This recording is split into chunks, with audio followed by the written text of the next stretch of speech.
Fala pessoal, eu sou o PH e hoje eu vim trazer mais uma análise do cenário político estadual. Dessa vez vamos falar especialmente sobre a disputa rumo ao governo do estado no ano que vem, 2026. Afinal, quem pode ser o próximo governador do Maranhão? Quem acompanha a política aqui no estado já está vendo ao redor do Maranhão os grupos políticos se mobilizando rumo às próximas eleições. E claro que um dos cargos mais visados é o de governador do estado. E hoje 3 nomes despontam nas pesquisas, que são também 3 campos políticos em disputa. O primeiro deles é o vice-governador Felipe Camarão, que representa esse campo progressista mais ligado ao presidente Lula e também representando a continuação do projeto iniciado lá em 2014 pelo ex-governador Flávio Dino. A gente também tem o prefeito de São Luís, o Eduardo Braide, que concentra forças especialmente na capital e vem aparecendo bem nas pesquisas. E por último temos o ex-prefeito de São Pedro dos Crentes, o bolsonarista Laésio Bonfim, que vem com tudo para ser o candidato da extrema-direita aqui no Maranhão. Claro que tem outros nomes que vêm crescendo a nível estadual, mas hoje a disputa está entre esses 3 nomes. Mas vamos analisar aqui um de cada vez, começando pelo prefeito de São Luís, Eduardo Braide, que vem sim aparecendo bem nas pesquisas, especialmente na capital. E assim, gente, algo mais do que normal o prefeito da capital aparecer nas pesquisas para governador. Vale lembrar do ex-prefeito de São Luís, do Edivaldo Holanda Júnior, que no último ano de governo apenas 24% da população considerava o governo dele ruim ou péssimo. E mesmo assim, nas eleições para governador, ele ficou em 4º lugar com apenas 3% dos votos.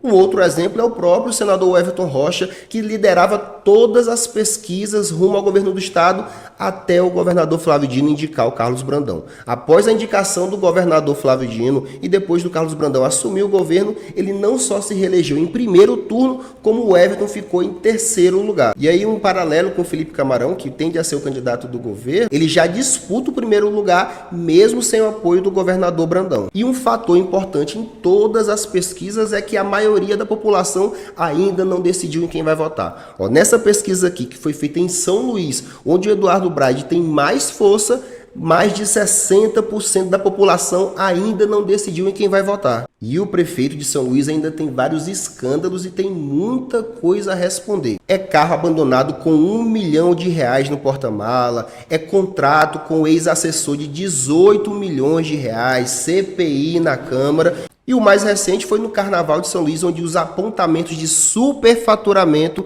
foram destaque na mídia nacional. E para completar, tem um outro fator que ainda pode minar a candidatura do Eduardo Braide, que também atrapalhou muito a candidatura do Everton Rocha, e aí já vamos falar mais sobre o Laésio Bonfim. As eleições a nível nacional tendem a ser uma disputa entre 2 campos. De um lado, o presidente Lula e seus aliados no campo progressista, e do outro lado, o campo bolsonarista com um candidato ou até mais de um, como a gente já está vendo por aí. E isso deve se repetir aqui no Maranhão. E o candidato do campo progressista do governo Lula já é o Felipe Camarão, e do outro lado, o Laésio Bonfim, apesar de estar em guerra com os deputados bolsonaristas, de nunca ter sido aceito no PL, de nunca ter recebido o apoio do próprio Bolsonaro aqui no Maranhão, ele conseguiu se consolidar como candidato bolsonarista aqui no estado. Já o Eduardo Braide também é de direita, mas ele é aquele político que é por conveniência, que está sempre em cima do muro, sem posicionamento, que nunca toma decisão, que nunca está do lado de ninguém, que tenta sustentar aquele discurso que não é nem de esquerda nem de direita. Mas a gente sabe, basta acompanhar a política dele, basta acompanhar os seus discursos, as suas alianças, que ele é assim um político de direita e representa a direita aqui no Maranhão. A diferença é que ele tem vergonha de dizer.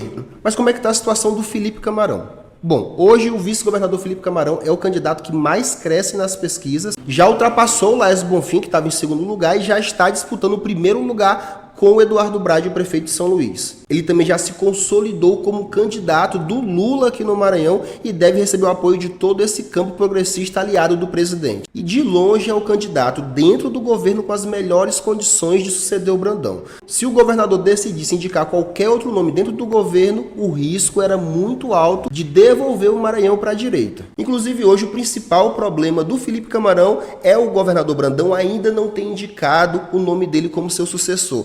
É isso que tem dado fôlego e mais força para a direita e a extrema-direita continuarem crescendo aqui no Maranhão. Eu acredito que o governador Brandão vai disputar o Senado e vai indicar o Felipe Camarão como seu sucessor. Só que, indiscutivelmente, essa demora tem dado força para que essa galera continue crescendo. e podem acabar se tornando uma ameaça, e especialmente se juntarem em uma candidatura só. E você aí, quem você acha que será o próximo governador do Maranhão? Comenta aqui embaixo, dá a sua opinião, inclusive diz também se você concorda ou não concorda com a minha análise aqui e traz os seus pontos também. Não se esquece de se inscrever no nosso canal e de seguir a gente em todas as redes sociais, tanto no Instagram quanto no TikTok. Muito obrigado e até a próxima.